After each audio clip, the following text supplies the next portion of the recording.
ಓಂ ನಮೋ ಕಾಲಭೈರವಾಯ. Kalabhairava ತಾಂತ್ರಿಕ್ YouTube ಚಾನಲ್ಗೆ ಸ್ವಾಗತ ಸುಸ್ವಾಗತ. ವೀಕ್ಷಕರೇ, ಇವತ್ತಿನ ವಿಡಿಯೋದಲ್ಲಿ ಇವತ್ತಿನ ಕಾನ್ಸೆಪ್ಟು ಭೋಜಪತ್ರೆ ಅಂತ ನಾವೇನು ಕರಿತೀವಿ. ಈ ಒಂದು ಭುಜಪತ್ರೆಯ ಪರಿಚಯ, ಭೋಜಪತ್ರೆ ವನಸ್ಪತಿಯ ಪರಿಚಯ ಈ ವಿಡಿಯೋದಲ್ಲಿ ತಿಳಿಸ್ಕೊಡ್ತೀನಿ. ನೋಡಿ, ಇದು ಭೋಜಪತ್ರೆ. ದಟ್ಟವಾದ ಅರಣ್ಯ ಭಾಗದಲ್ಲಿ, ಕಾಡು ಮೇಡು ಜಂಗಲ್ ಅಂತ ನಾವೇನು ಕರಿತೀವಿ, ದಟ್ಟವಾದ ಅರಣ್ಯ ಭಾಗದಲ್ಲಿ ಮಾತ್ರ ಕಂಡು ಬರ್ತಕ್ಕಂತಹ ಒಂದು ವನಸ್ಪತಿ ಇದು. ಎಲ್ಲಂದರಲ್ಲಿ ಬೆಳೆಯಲ್ಲ, ಎಲ್ಲ ಕಡೆ ಸಿಗಲ್ಲ. ಇದು ಒರಿಜಿನಲು ಭೋಜಪತ್ರೆ. ಇದರಲ್ಲಿ ಎರಡು ರೀತಿ ಬರ್ತವೆ ಮರಗಳು. ಪ್ರತಿ ಒಂದು ಭೋಜಪತ್ರೆಯಲ್ಲೂ ನಮಗೆ ಒಂದೇ ಥರ ಕಾಣಲ್ಲ, ಎರಡು ರೀತಿ ಬರ್ತವೆ. ಒಂದು ಗಂಡು ಒಂದು ಹೆಣ್ಣು ಥರ ಅಂತ ನಾವು ಕರಿಬೋದು. ಆ ರೀತಿ ಇರ್ತದೆ. ಒಂದರಲ್ಲಿ ಮಾತ್ರ ನಮ್ಗೆ ಬೇಕಾಗಿರ್ತಕ್ಕಂಥ ಭೋಜಪತ್ರೆ ಸಿಗುತ್ತೆ, ಮತ್ತೊಂದರಲ್ಲಿ ಅಷ್ಟರ ಮಟ್ಟಿಗೆ ಆ ರೀತಿ ನಾವು ಭೋಜಪತ್ರೆ ಏನು ಬರಿತೀವಿ ಯಂತ್ರಗಳು ಆ ಪ್ರಮಾಣದಲ್ಲಿ ಸಿಗಲ್ಲ. ಸ್ವಲ್ಪ ಕಡಿಮೆ ಇರ್ತದೆ. ಥಿಕ್ನೆಸ್ ಆಗಲಿ ಅಥವಾ ಅದರ ಗಾತ್ರ ಆಗಲಿ ಅದು ಸ್ವಲ್ಪ ಕಡಿಮೆ ಇರ್ತದೆ. ನೋಡ್ಕೊಳ್ಳಿ, ಇದು ಒರಿಜಿನಲ್ ಭೋಜಪತ್ರೆ ಈ ರೀತಿ ಇರ್ತದೆ. ಇದರ ಎಲೆಗಳನ್ನು ತೋರ್ಸೋಕ್ಕಾಗಲ್ಲ, ಯಾಕಂತಂದರೆ ಇದು ತುಂಬ ಎತ್ತರವಾಗಿ ಬೆಳೆಯುವಂತಹ ಒಂದು ವನಸ್ಪತಿಯಾಗಿರುತ್ತೆ. ಹಾಗಾಗಿ ಇದು ಯಾವ ರೀತಿ ಇರ್ತದೆ, ಇದರ ಆಕಾರ ಏನು ಅಂತ ತೋರಿಸ್ಕೊಡ್ತೀನಿ. ಇದರ ಉಪಯೋಗಗಳೇನು ಅಂತ ಇವತ್ತಿನ ವಿಡಿಯೋದಲ್ಲಿ ತಿಳಿಸ್ಕೊಡ್ತೀನಿ. ಭುಜಪತ್ರೆ ಅನ್ನೋದು ಒಂದು ಮಹತ್ವವಾಗಿ ಇರ್ತಕ್ಕಂತಹ ಒಂದು ವನಸ್ಪತಿಯಾಗಿದೆ. ಪೂರ್ವ ಭಾಗದಲ್ಲಿ ಋಷಿಮುನಿಗಳು ಈ ಒಂದು ಭುಜಪತ್ರೆಗಳ ಮೇಲೆ ಯಂತ್ರ ಮಂತ್ರ ತಂತ್ರಗಳನ್ನು ಬರೆದು ಅದನ್ನು ಪ್ರಯೋಗಕ್ಕೆ ತರ್ತಾಯಿದ್ರು. ಈಗಿನ ಕಾಲದಲ್ಲಿ ತಾಮ್ರದ ತಗಡು, ಪಂಚಲೋಹದ ತಗಡು ಅಂತ ಬಂದಿದೆ. ಈ ಭೋಜಪತ್ರೆಯ ಬಳಕೆ ತೀರಾ ಕಡಿಮೆ ಆಗಿದೆ. ಕಾರಣ, ತಾಮ್ರದ ತಗಡು ಮೇಲೆ ನಾವು ಯಾವ ರೀತಿ ಬೇಕಾದರೂ ಯಂತ್ರಗಳನ್ನು ಬರೀಬೋದು. ಈ ಭೋಜಪತ್ರೆ ಮೇಲೆ ಬರುವಾಗ ಕೆಲವೊಮ್ಮೆ ಇದು ಡ್ಯಾಮೇಜ್ ಆಗೋ ಸಾಧ್ಯತೆ ಇರುತ್ತೆ ಅಂತ ಈಗಿನ ಕಾಲದಲ್ಲಿ ಇದು ತೀರಾ ಕಡಿಮೆ ಆಗ್ತಾಯಿದೆ ಬಳಕೆ. ಹಾಗಾಗಿ ಪೂರ್ವ ಭಾಗದಲ್ಲಿ ಇದಕ್ಕೆ ಬಹಳ ಮಹತ್ವವಾದ ಒಂದು ವಿಶೇಷವಾದ ಸ್ಥಾನಮಾನಗಳನ್ನು ನೀಡಲಾಗ್ತಿತ್ತು. ಗತ ಕಾಲದಲ್ಲಿ ನಾವು ತಾಳೆಗರಿ ಪತ್ರ, ತಾಳೆಗರಿ ಗ್ರಂಥ ಅಂತ ನಾವೇನು ಕರಿತೀವಿ, ತಾಳೆಗರಿಗಳ ಮೇಲೆ ಯಾವ ರೀತಿ ಯಂತ್ರ ಮಂತ್ರಗಳನ್ನು ಬರೆದು ಶೇಖರಣೆ ಮಾಡಿ ಇಡ್ತಾ ಇದ್ರೋ, ಅದೇ ರೀತಿ ಈ ಭೋಜಪತ್ರೆಯನ್ನು ಇದರ ಮೇಲೆ ಸಹ ಯಂತ್ರ ಮಂತ್ರ ತಂತ್ರಗಳನ್ನು ಬರೆದು ಪ್ರಯೋಗವನ್ನು ಮಾಡ್ತಿದ್ರು. ಅದೇ ರೀತಿ ಇದನ್ನು ಸಂರಕ್ಷಣೆ ಸಹ ಮಾಡಲಾಗಿತ್ತು. ತಾವು ಬರೆದಂತಹ ಋಷಿಮುನಿಗಳು ಬರೆದಂತಹ ಯಂತ್ರ ಮಂತ್ರಗಳನ್ನು ಇವೆಲ್ಲ ಶೇಖರಣೆ ಮಾಡಿ ಇಡಲಾಗ್ತಿತ್ತು. ಇದು ಭೋಜಪತ್ರೆಯ ವಿಶೇಷ. ತಾಳೆಗರಿ ಪತ್ರಗಳು ಹಾಗೂ ತಾಳೆಗರಿ ಈ ಭೋಜಪತ್ರೆ ಇವೆರಡಕ್ಕೂ ಸಮಾನವಾದ ಒಂದು ಶಕ್ತಿ ಇರ್ತದೆ. ಅದೇ ರೀತಿ ಈಗಲೂ ಸಹ ಬಳಸಲಾಗ್ತದೆ.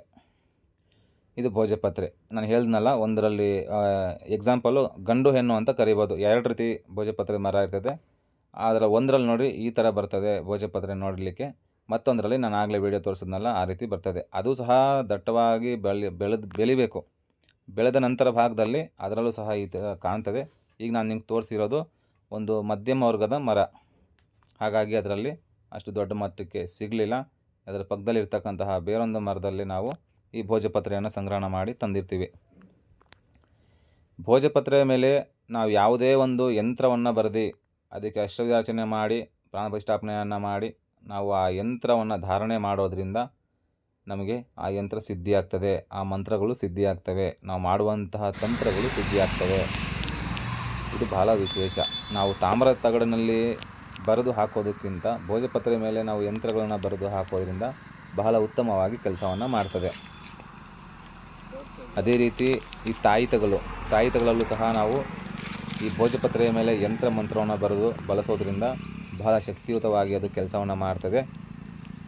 ಈ ಒಂದು ಭೋಜಪತ್ರೆಯನ್ನು ಹೋಮ ಹವನಗಳಲ್ಲಿ ಬಳಸಲಾಗ್ತದೆ. ಅದೇ ರೀತಿ ದೇವತಾ ಚಕ್ರ ಸ್ಥಾಪನೆ, ದೇವತಾ ವಿಗ್ರಹ ಸ್ಥಾಪನೆಗೆ ಭೋಜಪತ್ರೆಯನ್ನು ಬಳಸಲಾಗ್ತದೆ.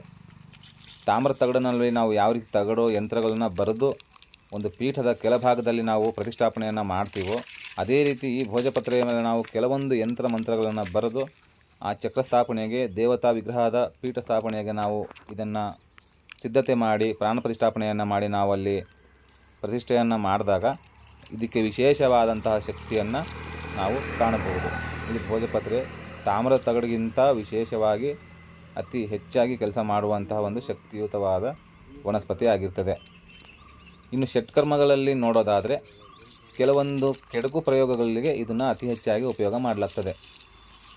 ಕೆಲವೊಂದು ಕೆಡುಕು ಪ್ರಯೋಗ ಅಂತಂದಾಗ ಈ ವಾಮಾಚಾರ ಮಾಡುವಾಗ ಕುಡಿಕೆಗಳಾಗಲಿ ಮಡಿಕೆಗಳಾಗಲಿ ಅಥವಾ ಕೆಲವೊಂದು ತಂತ್ರವಿಧಾನಗಳಲ್ಲಿ ಕೆಡಕನ್ನು ಮಾಡಿ ಅದನ್ನು ಹರಿಯೋ ನೀರಿಗೆ ಬಿಡೋದು, ಈ ರಚ್ಚಿ ನೀರಲ್ಲಿ ಬಿಡೋದು ಅಥವಾ ಮಶಾಣದಲ್ಲಿ ಹೂಳೋದು, ಬೆಂಕಿ ಇಟ್ಟಿಸೋದು, ಈ ಥರ ಒಂದು ಸಂದರ್ಭಗಳು ಎದುರಾಗ್ತವೆ. ಅಂತಹ ಒಂದು ಪ್ರಕ್ರಿಯೆಗೆ, ಈ ಒಂದು ತಂತ್ರವಿದ್ಯೆಗೆ ಅತಿ ಹೆಚ್ಚಾಗಿ ಈ ಭೋಜಪತ್ರೆಯನ್ನು ಬಳಸಲಾಗ್ತದೆ. ಯಾಕಂತಂದರೆ ಕಾರಣ, ತಾಮ್ರದ ತಗಡಿನಲ್ಲಿ ನಾವು ಯಂತ್ರ ಮಂತ್ರವನ್ನು ಬರೆದು ಅದನ್ನು ಸುಟ್ಟಾಗ ಅದು ಸುಡೋದಿಲ್ಲ, ಹಾಗೇ ಇರ್ತದೆ. ನೀರಿನಲ್ಲಿ ಹರಿಯೋದಕ್ಕೆ ಬಿಟ್ಟಾಗ ಅದು ನೀರಲ್ಲೂ ಸಹ ಹಾಗೇ ಇರ್ತದೆ. ಭೂಮಿಯಲ್ಲಿ ಇಟ್ಟಾಗಲೂ ಅದು ಹಾಗೇ ಇರ್ತದೆ. ನಾವು ಅದನ್ನು ಯಾವ ರೀತಿ ಮಾಡೋದು ಸಹ ಆ ತಗಡಲ್ಲಿ ಬರೆದಿರ್ತಕ್ಕಂತಹ ಯಂತ್ರಗಳು ಮಾತ್ರ ಯಾವುದೇ ಕಾರಣಕ್ಕೂ ಡ್ಯಾಮೇಜ್ ಆಗಲ್ಲ, ಅದೇ ರೀತಿ ಇರ್ತದೆ. ಹಾಗಾಗಿ ಈ ಭೋಜಪತ್ರೆಯನ್ನು ಬಳಸ್ಕೊಂಡು ನಾವು ಈ ಒಂದು ಹರಿಯೋ ನೀರಿಗೆ ಬಿಡೋದಾಗಲಿ, ಬೆಂಕಿಲಿ ಸುಡೋದಾಗಲಿ, ಭೂಮಿಯಲ್ಲಿ ಉಳೋದಾಗಲಿ ಈ ಥರ ಮಾಡಿದಾಗ ಇದು ಕೊಳೆಯುತ್ತೆ. ಇದು ಕೊಳಿತಾ ಇದರ ಪ್ರಭಾವ ಯಾವ ರೀತಿ ಬೀರುತ್ತೆ ಅಂತಂದರೆ, ಅವರು ಶತ್ರುವಿನ ಮೇಲೆ ಯಾವ ರೀತಿ ಪ್ರಯೋಗ ಮಾಡಿರ್ತಾರೋ, ಇದು ಯಾವ ರೀತಿ ಇಲ್ಲಿ ಕೊಳಿತಾ ಇರ್ತದೋ ಅದೇ ರೀತಿ ಅಲ್ಲಿ ಶತ್ರುವಿಗೆ ತೊಂದರೆಗಳು ಎದುರಾಗ್ತಾ ಇರ್ತವೆ. ಹಾಗಾಗಿ ಅತಿ ಹೆಚ್ಚಾಗಿ ಕೆಟ್ಕರ್ಮಗಳಲ್ಲಿ, ಕೆಡಕು ಪ್ರಯೋಗಗಳಿಗೆ ಈ ಭೋಜಪತ್ರೆಯನ್ನು ಬಳಸಲಾಗುತ್ತೆ. ಇದ್ರ ಜೊತೆಗೆ ಒಳ್ಳೆ ಕಾರ್ಯಗಳಿಗೆ, ಒಳ್ಳೆ ಕೆಲಸಕ್ಕೆ ಅಂತಂದರೆ ಮೊದಲೇ ಹೇಳಿದ ಹಾಗೆ ನಾವು ತಾಯಿತಗಳಲ್ಲಿ ಇದನ್ನು ಬಳಸಬಹುದು, ಯಂತ್ರಗಳನ್ನು ಬರೆದು. ಜೊತೆಗೆ ದೇವತಾ ವಿಗ್ರಹ ಪ್ರತಿಷ್ಠಾಪನೆಗೆ, ದೇವತಾ ಸ್ಥಾಪನೆಗೆ, ಚಕ್ರ ಸ್ಥಾಪನೆಗೆ ಇದನ್ನು ಬಳಸಲಾಗ್ತದೆ. ಹೋಮ ಹವನಗಳಲ್ಲಿ ಸಹ ಇದನ್ನು ಬಳಸಲಾಗ್ತದೆ. ನಾವು ಯಾವುದೇ ಒಂದು ಮಂತ್ರಸಿದ್ಧಿ ಅಥವಾ ಯಂತ್ರಸಿದ್ಧಿಯನ್ನು ಮಾಡ್ಕೊಬೇಕಂತಂದಾಗ, ಅಂಥ ಸಂದರ್ಭದಲ್ಲಿ ನಾವು ಭೋಜಪತ್ರೆಯ ಉಪಯೋಗವನ್ನು ಮಾಡಿದಾಗ ನಮಗೆ ಬಹಳ ಶಕ್ತಿಯುತವಾಗಿ, ಅತ್ಯದ್ಭುತವಾಗಿ ನಮಗೆ ಈ ಒಂದು ಕಾರ್ಯಸಿದ್ಧಿ ಸಿಗ್ತದೆ. ಈ ವನಸ್ಪತಿಯನ್ನು ತರುವಂತಹ ವಿಧಾನ, ಗುರು ಪುಷ್ಯಾಮೃತ ಯೋಗ ಅಂತಂದರೆ ಗುರುವಾರ ಪುಷ್ಯ ನಕ್ಷತ್ರ ಬಂದಿರಬೇಕು.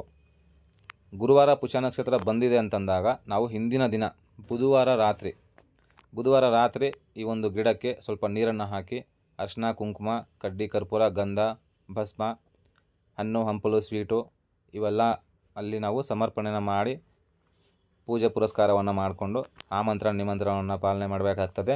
ನಂತರ ಭಾಗದಲ್ಲಿ ಗುರು ಪುಷ್ಯಾಮೃತ ಯೋಗ ಅಂತಂದರೆ ಗುರುವಾರ ಪುಷ್ಯ ನಕ್ಷತ್ರ ಬಂದಿರ್ತದೆ. ನಾವು ಹಿಂದಿನ ದಿನ ಯಾವ ಸಮಯಕ್ಕೆ ಇದಕ್ಕೆ ಆಮಂತ್ರಣ ನಿಮಂತ್ರಣವನ್ನು ಕೊಟ್ಟಿರ್ತೀವೋ ಅದೇ ಸಮಯಕ್ಕೆ ಸರಿಯಾಗಿ ನಮಗೆ ಬೇಕಾದಷ್ಟು ಮಾತ್ರ ನಾವು ತರಬೇಕಾಗ್ತದೆ. ಇಡೀ ಮರನೇ ಕಚ್ಕೊಂಬಂದ್ಬಿಡ್ತೀನಿ, ಮನೇಲಿ ಇಟ್ಕೊತೀನಿ ಅಂದರೆ ಅವೆಲ್ಲ ನಡೆಯಲ್ಲ, ಅವೆಲ್ಲ ತಪ್ಪು, ಪ್ರಕೃತಿಗೆ ವಿರುದ್ಧ. ನಾವು ಮಾಡುವಂಥ ಕೆಲಸಕ್ಕೆ, ನಮ್ಮ ಪ್ರಯೋಗಕ್ಕೆ ಬೇಕಾಗಿರ್ತಕ್ಕಂಥ ವಸ್ತುವನ್ನು ಮಾತ್ರ ನಾವು ಸ್ವಲ್ಪ ಪ್ರಮಾಣದಲ್ಲಿ ತರಬೇಕಾಗ್ತದೆ.